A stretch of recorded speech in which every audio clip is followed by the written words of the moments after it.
of the people that have spoken. We don't take those words, strong words, for granted. Ladies and gentlemen, today is a day when we celebrate persons with disabilities. It keeps changing over time. When I was young, we used to see them as disabled people. As in disabled, you are not able. The world keeps opening their eyes.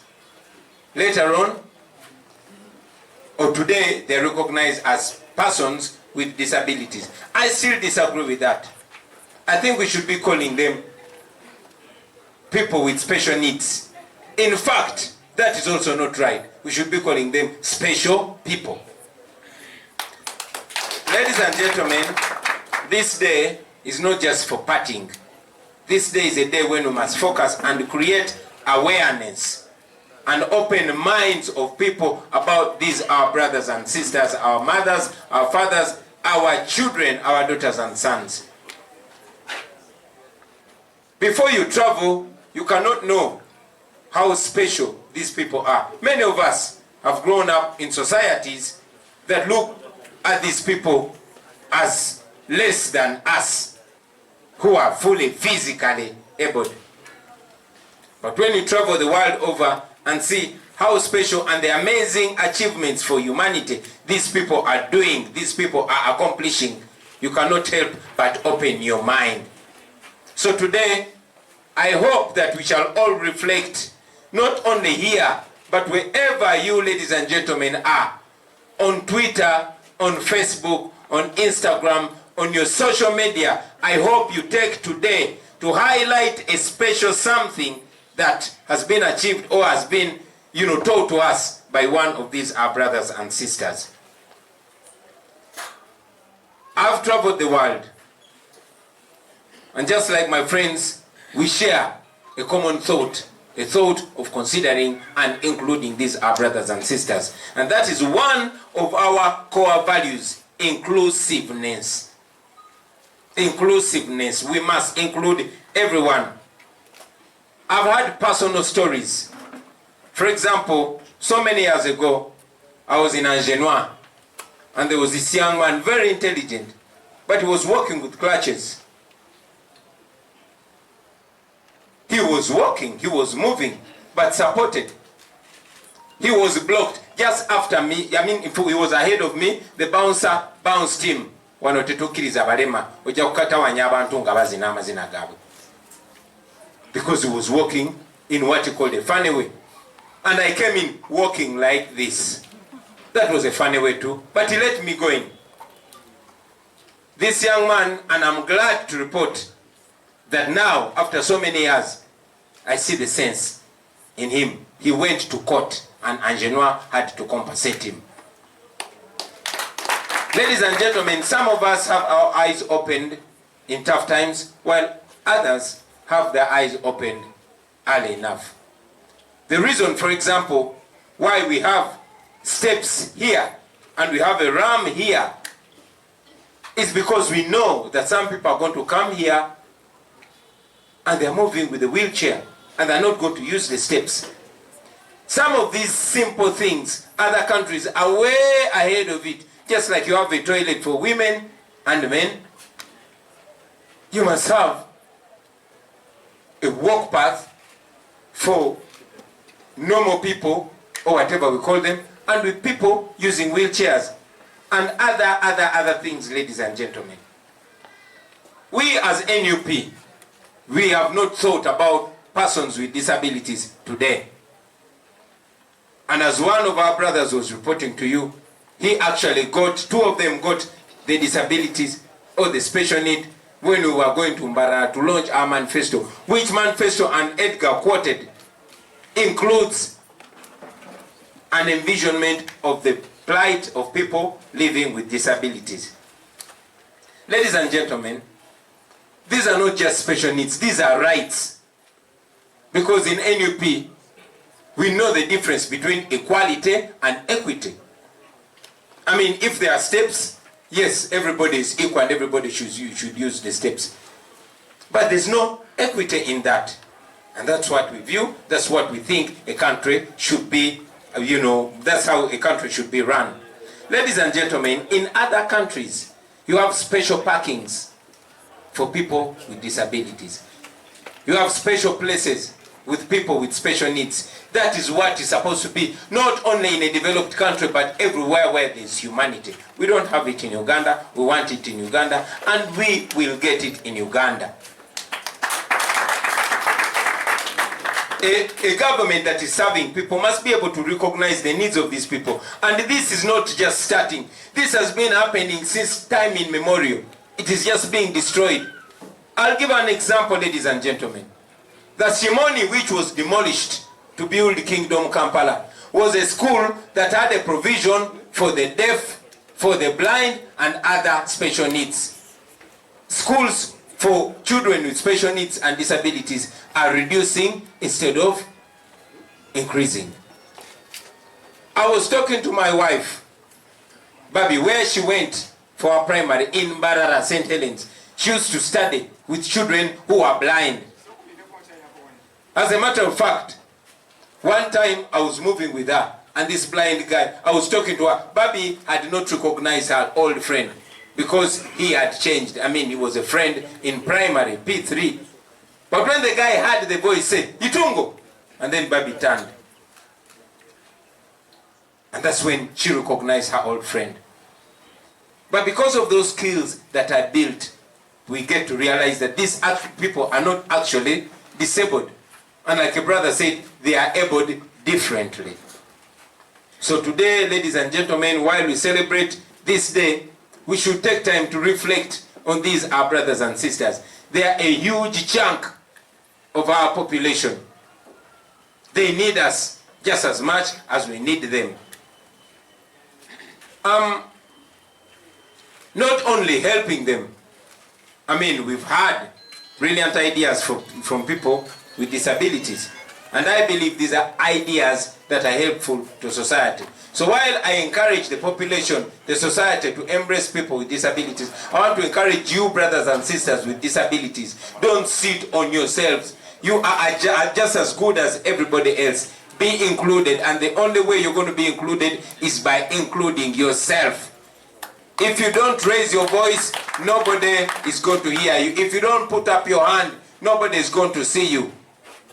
So rise to the occasion and be part of the decision making. Be part of policy making. Be part of leadership, ladies and gentlemen. We are ready to work with you. We are ready to lead you, and we are also ready to follow you when you lead us. Now, there's so much that we would, talk about on a day like today, especially the vision that we have in our new Uganda, where everybody is equal before and under the law, regardless of your body shape, regardless of your natural setup. We are all equal. We are not seeing that, ladies and gentlemen. We want to see it. We as people have had friends, but many times, like many of you have said, you are used as special people, just like women. Funiraya abakazi batano, funiraya abalema 10. Then they use you for posturing, and that's the end of it. It should be better than that. And it will be better than that. My message, therefore, to you is you must be involved to make sure that these institutions are actually working. You will ask Parliament to make the laws. The laws were made long time ago. They are not only being followed. The institutions are being set up. Edgar's talked about the National Council for Persons with Disabilities. But all these institutions have been reduced to regime survival. Just like police does not keep people safe and their property, but is keeping the regime safe. That is the duty of the military. That is the duty of Bank of Uganda. That is the duty of every government institution. And that is the duty now of all other institutions. Even National Council for Persons with Disabilities. Basoka kubuza egwe oliwa yero. That is not the duty of that institution. That institution is supposed to be looking out for the plight of the people it is mandated to look out for. Unfortunately, that is not the case. So, for as long as we have bad leadership, we have a problem. And I completely agree with the theme of this year, leadership and mindset change. First, and here they started with leadership. I've addressed it to you that until we have better leadership, a leadership that considers you, a leadership that is answerable to you, a leadership that knows that you are just as worthy as any other citizen, we still have a problem. So let us together fix the leadership problem. For the women, for the PWDs, for all sections of people, it begins and ends with leadership. Now, with the mindset, I just want to send a message to all people, all citizens of Uganda, all people.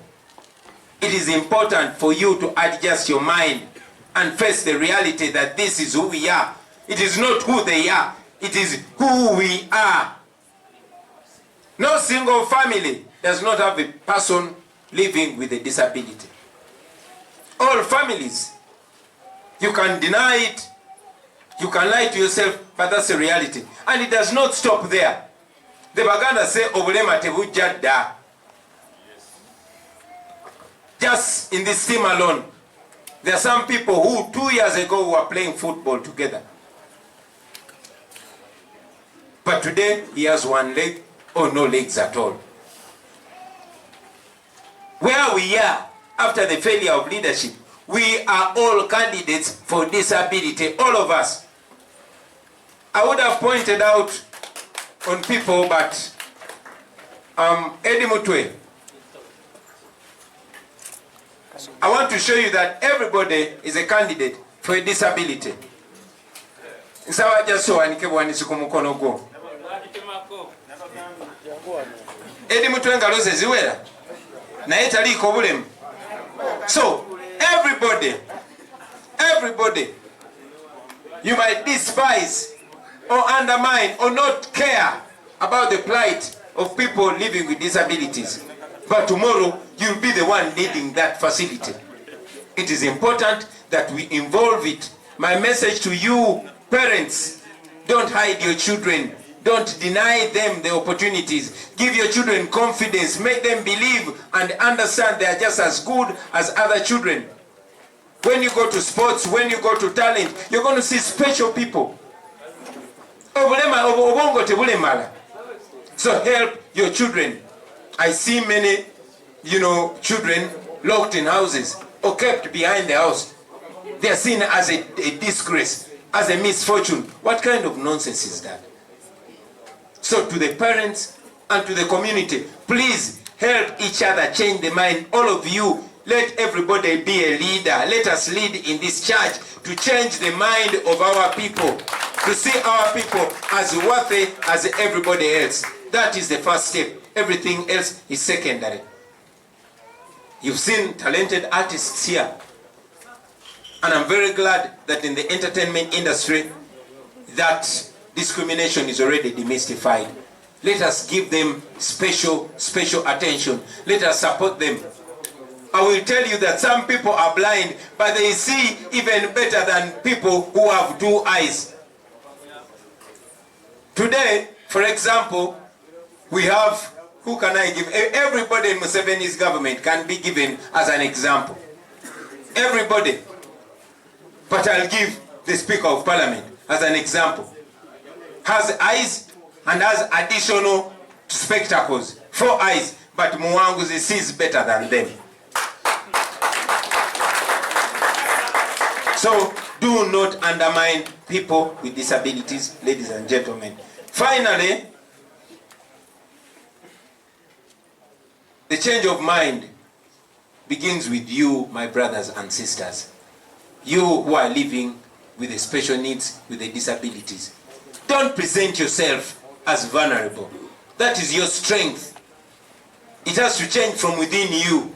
Don't say you're disabled. Say I'm differently abled and prove it. You have consistently proven that. Continue proving it. Because the more you prove it, is the more we will have the ability to amplify your voice. And I believe that one day One day we shall live in a country where you don't have to worry whether you are disabled or not, whether you are deaf or not. That is the day when we say we have stepped into a new Uganda. I thank you very much, ladies and gentlemen.